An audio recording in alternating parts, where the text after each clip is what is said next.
Bonjour, moi je suis Richard Ladouceur. Puis mon nom, c'est Marie-Claire. Je suis la conjointe, l'épouse de Richard. L'ACH à Hawkesbury, c'est un hôpital qui, dans certains cas, surtout 2 fois, m'a quand même, je crois, sauvé d'une mort certaine. La 3e expérience, je devrais dire, a été pour le cœur. Dr Markowski, je disais j'avais des points au cœur. Et puis, finalement, il m'a envoyé voir Dr Hay. Dr Hay m'a fait passer un stress test, tapis roulant, si on veut. Et puis, je n'ai pas passé le tapis roulant, j'ai eu un malaise. Dès lors, il m'a envoyé au Royal Vic, qui sont allés dans les veines. Et puis, ils m'ont installé 6 stents. Dans les veines du cœur. Et puis finalement, de là, après, j'ai eu cardio-physio avec 2 excellentes physiothérapeutes. Ils m'ont reçu avec délicatesse, ils ont regardé tout mon dossier, ils ont communiqué même avec Dr Hay pour avoir d'autres informations. Et puis de là, j'ai, je pense encore une fois, une 3e fois, que l'hôpital d'Hawkesbury m'a sauvé la vie. C'est tellement rassurant. Le conjoint, là, moi je ne pouvais pas faire autrement d'être rassurée. Moi, personnellement, ça a été moins des gros cas que mon mari, mais par contre, j'ai eu à Montréal une chirurgie à un pied. Et puis, suite à ça, j'ai fait une thrombophlébite. Donc, j'ai été reçue à l'hôpital d'Hawkesbury.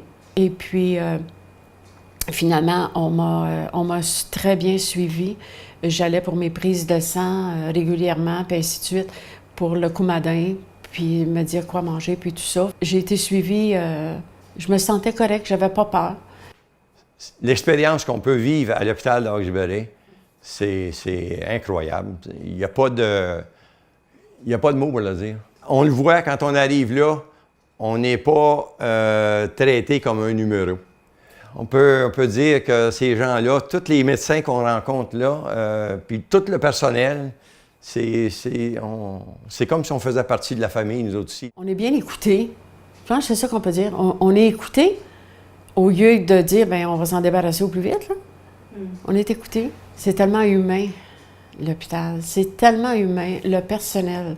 J'ai déjà demandé à quelqu'un, pour que ce soit comme ça, puis que c'est tellement différent d'ailleurs, je suis certaine qu'une personne qui s'en vient travailler ici, ou que ce soit un médecin, les infirmières et ainsi de suite, en physio ou tout ça, il y a certainement un cours de relations humaines qui se donne parce qu'on ne voit pas ça ailleurs. Il y a un feeling d'humanité, puis comme on m'a dit, on se sent humain, on se sent pas trop, puis on sait qu'il s'occupe de nous autres.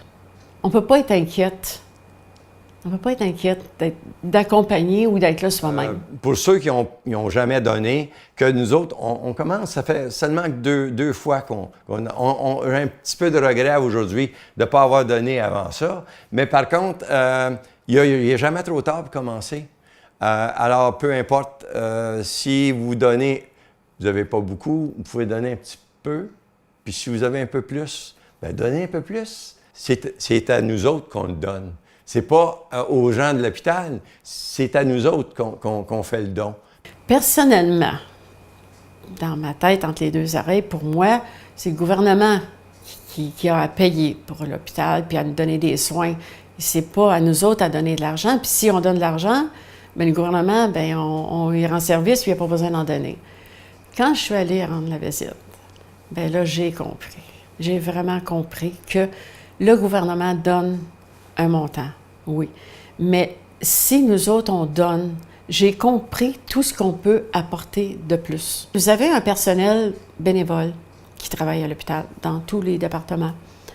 C'est des gens extraordinaires aussi, qui sont là pour nous aider, qu'on rentre, qu'on soit à aller passer un scan, et ainsi de suite, qu'on aille pour une prise de sang, qui sont toujours là. C'est précieux, c'est du bénévolat qu'ils font. Donc, probablement, le gouvernement ne peut pas payer toutes ces personnes-là pour donner aux patients qui passent à l'hôpital, d'être capable de donner aux patients ces services-là, puis c'est eux qui le donnent bénévolement.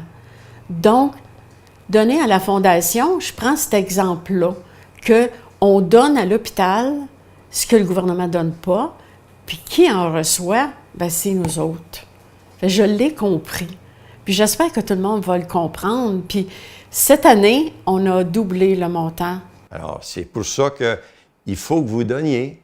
Il faut que tout le monde qui sont capables, puis peu importe, même si vous pensez ne pas être capable, bien, donnez un petit montant, puis ça va faire l'affaire pareil. La Fondation ne demande pas vraiment un certain montant. Si vous êtes capable de donner le minimum, bien, donnez le minimum. Puis si vous voulez donner le maximum, bien, c'est toujours, j'imagine, bien reçu.